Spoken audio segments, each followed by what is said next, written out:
আসসালামু আলাইকুম এভরিওয়ান, আশা করি সবাই ভালো আছেন। আলহামদুলিল্লাহ আমিও ভালো। আর আমি ফোন কেনার পরে এখনো একটা ভিডিও করিনি, এটা খুবই সো স্যাড। সো আজকে আমি চলে যাব কুমিল্লা টমসম ব্রিজ। আর কুমিল্লা টমসম ব্রিজে যাই আমি বাজার করব, কি কি বাজার করব আজকের ব্লগের মাধ্যমে আপনাদেরকে তা দেখাবো।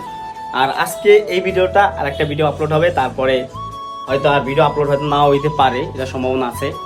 আর এক বছর যেহেতু আমি ফোন ইউজ করি নাই, আর যেহেতু আমার একটা মিশন ছিল, সেই এক বছর একটা মিশন চলে গেছে, মিশনের পরে ফোন কিনছি, এখন আবার 6 মাসের জন্য একটা মিশন আছে আর কি। So then I will be available in online again. তো যাই হোক, আমি দেখাইতে যাচ্ছি, এই হচ্ছে টাকা, বুঝতে পারছেন? এখানে টাকা দিতে হলো বাজার করার জন্য আর কি, এটা হচ্ছে মেসের বাজার আর কি। সো আজকে ভিডিওটার মাধ্যমে আমি এই কয় টাকার মধ্যে, মনে করেন 1300 টাকার মধ্যে কী কী কেনা যায় আমি তাই দেখাবো। So let's get start. Sujan ভাই আমাদের পাশাপাশি থাকে, তাই রুম থেকে বেরোনোর পরেই তার সাথে আমার দেখা হয়ে গেল। সো সে বললো কি অবস্থা, আমি বললাম আলহামদুলিল্লাহ ভাই। আমি যেখানে থাকি এখান থেকে টমসম ব্রিজ যাইতে 30 টাকা ভাড়া লাগে। সো আমি একটা অটো ভাড়া করে নিলাম। এতক্ষণ ভিডিও করছিলাম ব্যাক ক্যামেরাতে, ফ্রন্ট ক্যামেরাতে দেখলাম যে চেহারার কি অবস্থা। গাইজ, টমসম ব্রিজ যাইতে আমার সময় লাগছে মাত্র 10 মিনিট, আর যাইতে যাইতে কিছু ভিডিও করছিলাম। আর সাধারণত আমি এখান থেকে বাজার করতাম, আর বাজারে আপনি দেখতেই পাচ্ছেন পুঁই শাক, তারপর অন্যান্য শাকসবজি।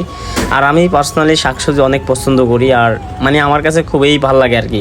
তবে সেগুলো হতে হবে অবশ্যই অথেন্টিক। সো যাই হোক, শাকসবজি কেনার পরে আমি চলে গেছিলাম মাছ বাজারে। মাছ বাজার বলতে এখানে বাজার যায় দেখি যে আমি খুবই হতাশ গাই যে মাছ বাজার এখানে নাই, কারণ বাজার বলে পাল্টাই দিছে। আমি এখান থেকে 2 kg maybe 2 kg something tilapia মাছ কিনি, যার দাম ছিল 610 টাকা। সো তারপরে এই বাইরের দিয়ে কাটাইতে নেয় মাত্র 30 টাকা। সো এটা হচ্ছে শহরের নিয়ম।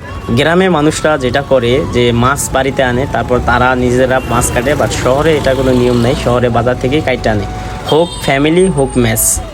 সো বাজার করা শেষ হওয়ার পরে আমার কাছে কিছু টাকা ছিল, তারপর আমি চিন্তা করলাম যে এখান থেকে কিছু কিনি। সো বাজার করা শেষ, চলে আসতেছি। যাইতেও 30 টাকা ভাড়া রাখছে, আইতে 60 টাকা। সো আজকে ছিল এই পর্যন্ত video. So thank you so much for watching this video. আর কি কি আনছি ওইটারও আপনাকে একটু দেখাই। গাইস, এখন আমার বাজার শেষ, সো আমি চলে যাইতেছি বাসায়। আর বাইরে আবহাওয়া অতটা মানে ভালো না, বাইরে আবহাওয়া খুবই গরম। আর চলে আসার পরে আমি আন্টিকে বুঝাই দিতেছিলাম যে খালা এইগুলো আনছি, বাট আমি ভুলে গেছিলাম আলু এবং পেঁয়াজের কথা। Thank you so much guys for watching this video, এবং সবাই ভালো থাকবেন, আমার জন্য দোয়া করবেন আমি যেন আমার লক্ষ্যে পৌঁছতে পারি। সো এই আজকের জন্য আল্লাহ হাফেজ, বাই বাই।